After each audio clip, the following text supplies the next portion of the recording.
Hello, dans cette vidéo, on va voir différentes plateformes d'investissement. Ça peut être des plateformes d'investissement en crowdfunding, ça peut être des plateformes justement pour acheter des actions, des trackers, etc. C'est-à-dire PEA ou compte titre, ou plateforme crypto, voire plateforme pour investir dans des startups type Business Angel. Et donc, aujourd'hui, on va commencer évidemment par le crowdfunding. Je vais rappeler ce que c'est le crowdfunding, mais avant tout, quand vous devez investir sur une plateforme, vous devez regarder plusieurs choses. Les premières choses que vous devez regarder, c'est est-ce que vous comprenez dans quoi vous allez investir. Ça, c'est important. Est-ce que vous comprenez ce que propose la plateforme? Si vous ne comprenez pas, vous n'y allez pas.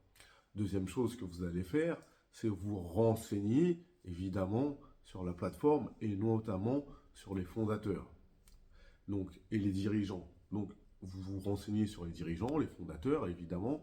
S'ils ont déjà des casseroles, n'y allez pas.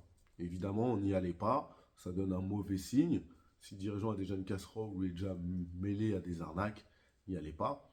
Deuxième chose sur laquelle vous devez vous renseigner, c'est évidemment s'il a ouvert et fermé plusieurs boîtes dans un intervalle rapide, parce qu'il n'y a rien de mal à ouvrir et fermer une boîte, d'accord? Mais si ça a été fait dans un intervalle assez rapide et il y en a beaucoup, ça doit vous mettre la puce à l'oreille pour ne pas y aller.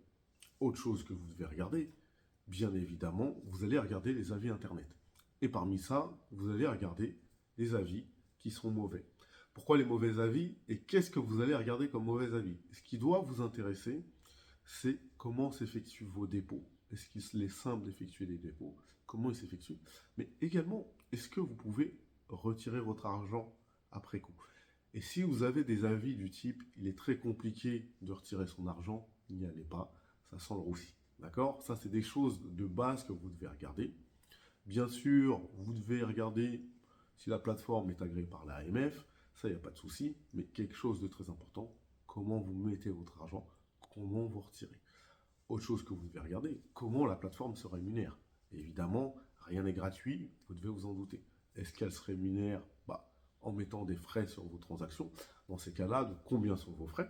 Évidemment, vous devez vous poser cette question.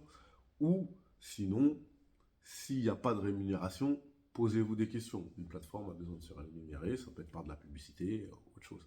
D'accord? Mais ça, vous devez absolument vous poser ces questions-là avant d'investir sur une plateforme. Donc, vous vous renseignez sur la plateforme en tant que telle. Vous renseignez notamment sur les dirigeants, d'accord? S'ils ne sont pas mêlés à des casseroles. Ensuite, vous allez regarder quand même les avis. S'il y a beaucoup de mauvais avis, ça doit vous mettre la puce à l'oreille, d'accord? Et si vous avez des avis du type on n'arrive pas à retirer notre argent, là, ça doit vraiment vous mettre la puce à l'oreille. Derrière, évidemment, vous devez comprendre ce que propose la plateforme, quels sont les frais, parce que c'est vos investissements. Et ensuite, évidemment, vous regardez si cette plateforme n'est pas sur la liste noire de l'AMF. Maintenant, on va en venir au crowdfunding. Donc, c'est quoi le crowdfunding? C'est du financement participatif concrètement. Pour faire de façon plus concrète et vous simplifier la chose, il y a des personnes qui ont des projets et qui ont besoin de financement. Donc, ils vont peut-être financer une partie sur fonds propres, une autre partie par des banques, et puis après, ils vont demander à des particuliers de financer. Qu'est-ce qui se passe? C'est que vous allez financer le projet, et la personne va vous rembourser sous un délai qui est contractualisé, donc ça peut être sous forme d'obligation, peu importe le contrat, et doit vous rembourser avec des intérêts.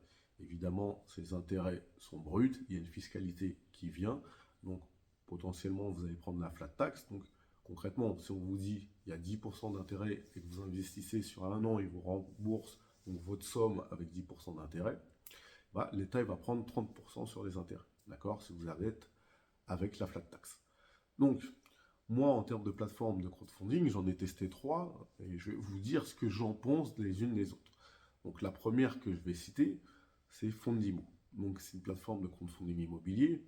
Encore une fois, moi, en ce moment, je ne conseille pas d'aller sur le crowdfunding immobilier à cause du marché immobilier, d'accord? Parce qu'il y a le coût des matériaux qui coûte cher, parce que, évidemment, les personnes ont de plus en plus de mal à avoir des crédits. Donc, si vous engagez sur un projet de crowdfunding immobilier qui peut varier, évidemment, entre 4 mois, ça peut être jusqu'à 2 ans. Dans 2 ans, vous ne savez pas comment se retrouve le marché, vous ne savez pas si la personne a fait une bonne opération, etc. Mais toutefois, moi, je vais parler de la plateforme Fondimo. Donc, ils proposent beaucoup de projets, c'est vrai. Des projets surtout à duration longue, ce que je ne conseille pas en crowdfunding, je conseille vraiment d'aller sur des durées courtes pour éviter justement des imprévus.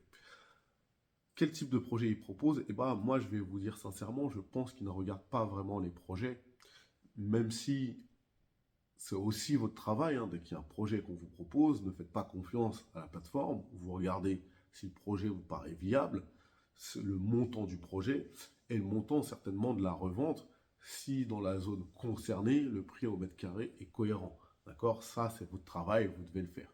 Toutefois, moi, ce que j'ai constaté sur Fondimo, c'est qu'ils ne font même pas ce travail. Ils proposent une panoplie de projets, d'accord? Et on voit bien que c'est pas rentable. Et en plus, on travaille sur une duration longue.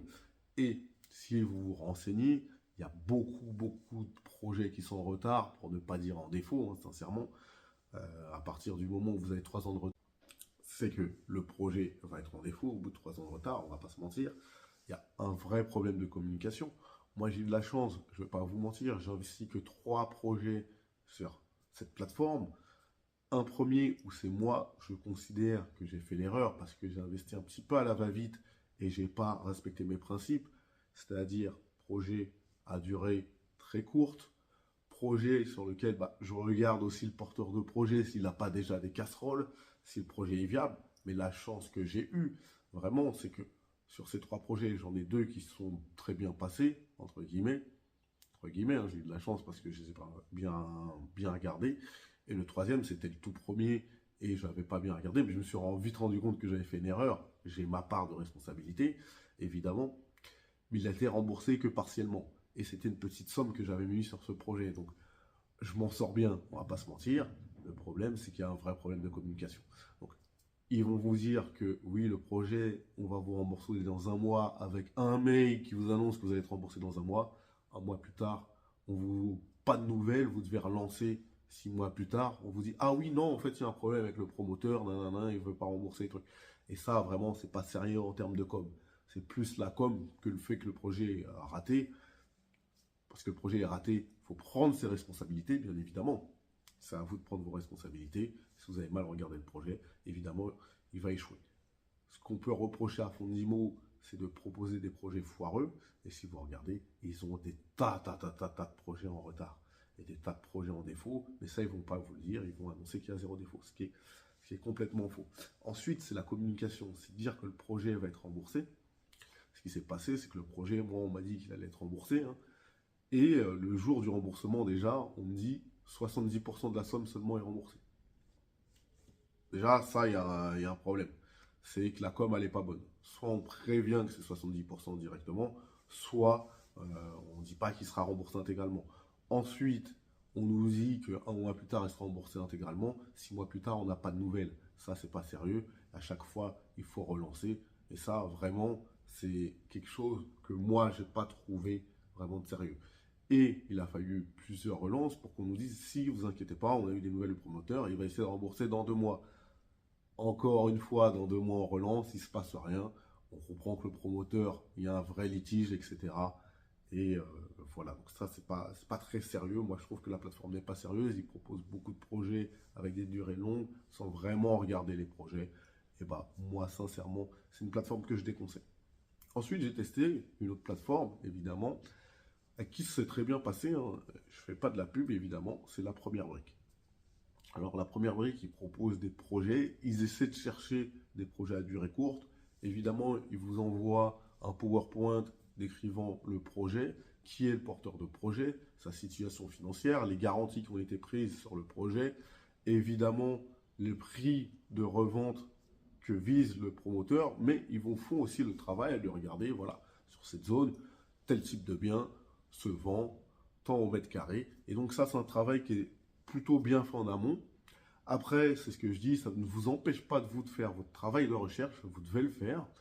Il y a des projets à durée différente, hein. Ça peut être du 4 mois, ça peut être du 1 an, ça peut être du 2 ans. Donc, ils ont des projets courts, effectivement. Et ce que j'apprécie, c'est que la com est parfaite. Ça veut dire que s'il y a du retard, ils vont vous prévenir du retard. S'il y a un remboursement anticipé, ils vont vous parler du remboursement anticipé. Ils vous envoient des photos du projet, l'avancée du projet régulièrement. Et ça, je trouve que c'est top quand même quand vous investissez eh ben, vous avez l'avancée du projet, ce qui se passe. S'il y a des difficultés, on vous prévient. S'il y a un retard, on vous prévient. On vous dit de combien il est. Et en plus, n'oubliez pas, c'est vrai que eux, ils pratiquent des pénalités de retard. C'est-à-dire que si le porteur du projet a un retard, eh ben évidemment, vous allez avoir des intérêts en plus. C'est normal, eh ben, il y a de l'inflation. Donc, si vous ne récupérez pas votre argent en temps et en heure, c'est comme si vous perdez de l'argent. Donc, ça, je trouve que c'est plutôt pas mal. C'est pas pour ça qu'il n'y a pas de retard sur les projets. Mais en tout cas, ils n'ont aucun projet en défaut. Et la communication, en tout cas, est top. Que ce soit du remboursement anticipé, du retard, et quand il y a du retard, comment on s'organise aussi, parce qu'il y a des votes, des fois un retard, si on met trop de pénalités, ça peut mettre le porteur de projet en difficulté et mettre le projet à défaut. Et donc là, il y a un vote, évidemment, sur toutes les personnes qui ont investi sur le projet peuvent voter sur ce qu'ils veulent faire. D'accord? Est-ce qu'on maintient les pénalités? Est-ce qu'on laisse tomber les pénalités pour que le porteur de projet il puisse justement s'en sortir et nous être remboursés avec nos intérêts? Voilà. Je pense que voilà, cette plateforme est top. Toutefois, encore une fois, moi, c'est mon avis en ce moment. Je ne conseille pas d'aller sur du crowdfunding immobilier. Mais ça, c'est qu'un avis personnel. Encore une fois, si vous le faites, prenez des projets à durée courte. Durée courte, j'insiste là-dessus. Vous ne savez pas ce qui peut se passer, vous ne savez pas si le marché va se retourner, vous ne savez pas si les coûts des matériaux vont augmenter. Si vous partez sur un projet de 2 ans, c'est vraiment un conseil que je fais. Après, vous regardez les projets, le porteur de projet aussi, s'il n'a pas de casserole. Mais en tout cas, moi, personnellement, je trouve que la première brique est une plateforme top. En plus, sincèrement, vous pouvez regarder l'état de vos investissements, ce qui a été remboursé, tout ce que vous avez investi. Vous avez également donc vos encours et quand est-ce que doivent être remboursés vos encours. Donc ça, c'est plutôt pas mal. Et puis, encore une fois, les pénalités de retard, voilà, il y a un retard, et vous en profitez, vous n'êtes pas totalement lésé. Donc ça, je trouve que c'est une plateforme plutôt top. Et la troisième plateforme que j'ai essayé, c'est Bien Prêté. Donc sur Bien Prêté, vous avez tout type de projet. Vous n'avez pas que l'immobilier, donc ça peut être quelqu'un qui veut financer une facture, qui travaille, je sais pas, par exemple, avec un garage, il fait des réparations, donc il doit financer une facture, il a besoin, j'en sais rien, de 5, 10, 30 000 euros, il va faire appel à un financement participatif. Donc la plateforme Bien Prêté, moi je la trouve plutôt bien faite, d'accord, assez bien faite, donc on vous présente les projets. Par contre, je trouve que le détail des projets, contrairement à ce que je disais sur la première brique, ça manque un peu de détails en fait, un peu de détails, donc vous allez devoir faire un peu vos recherches vous-même, notamment sur le porteur de projet.